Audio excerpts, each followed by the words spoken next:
So, you won't believe this, but I ended up at a Denny's, of course. Dude, I'm just so freaking tired right now in San Salvador, and I'm just really freaking hungry. So, I was like, the driver kept asking me, like, do you want to go here? Do you want to go here? And I'm like, I see a Denny's, I'm like, let's go there. It's probably like the most boring American thing to do. And I said that, and the driver laughed. But my Spanish is actually going pretty well with this driver, and I'm going to go to my Airbnb, but I have like an hour to kill. So I get into my next Airbnb at 3 o'clock, and they weren't very flexible with it, so like I can't get in there literally until 3 o'clock. So I have like an hour to kill here. So I'm just kind of like waiting around. I'm gonna eat, and then gonna get into my Airbnb, gonna take some cool photos, I think, also from that rooftop, because it looks pretty freaking sweet. I just tried to go into this theater, I went to the cathedral, I went to this other place that's Rosario Ingles in something.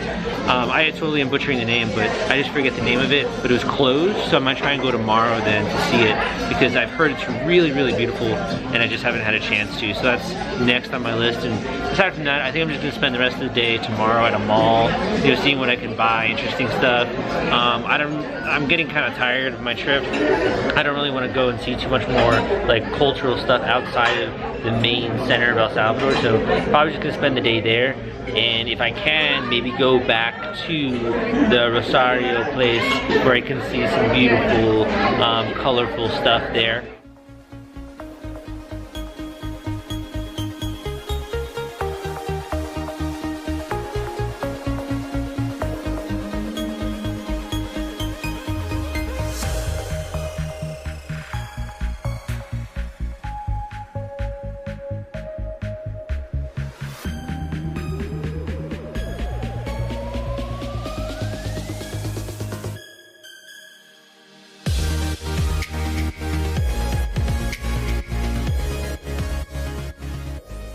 I'm chilling here on the top of the rooftop of my Airbnb, coming to the conclusion of my trip. El Salvador has been one of the best trips that I've ever taken in my entire life. I've discovered so many new things here about the culture, so much appreciation for the values of the El Salvadorian people, so many cool cuisines, lots of really neat places. I really feel like this area is just untouched, unlike other areas of the world, because tourists are not going here.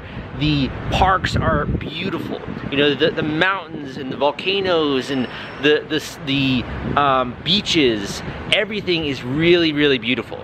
Coming here, I've met so many different interesting people, backpackers, people traveling for different reasons, people who are looking, or expats, to find a place to settle down somewhere outside of their country. It's been just the most incredible journey of my life.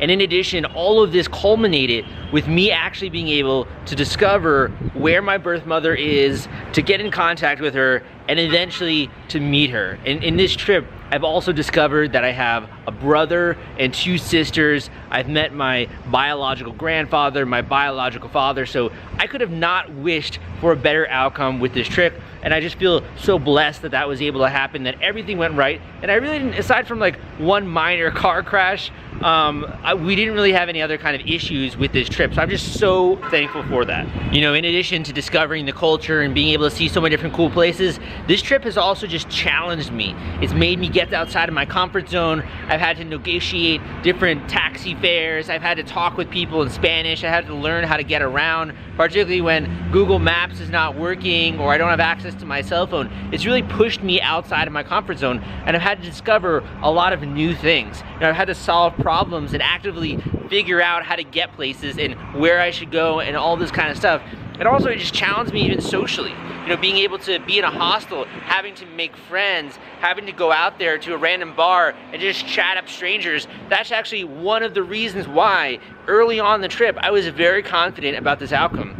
I was talking with a stranger at a bar in El Tunco. He's a businessman who owned real estate in the area, and he was telling me that he thinks that I could probably get some information on my birth mother in La Reina, because it's a very small town, everyone knows everyone, and he even offered to help me out if, you know, if I needed someone or I needed a contact to find someone that could help me translate and all that kind of stuff. So you never know when you're traveling who you're going to meet.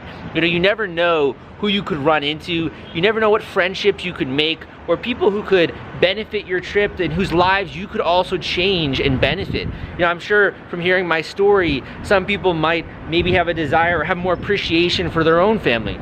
Maybe from hearing my story, other people out there are more likely to go out there and try to find their adopted parents, or to try to do whatever it is that they're trying to search for within themselves when they're traveling. I don't know what that is necessarily, but I do hope that my vlogs, my videos have also inspired you to get outside of your comfort zone, to maybe travel to some of the places off the beaten path, and to check out what this amazing world and what this amazing planet has to offer.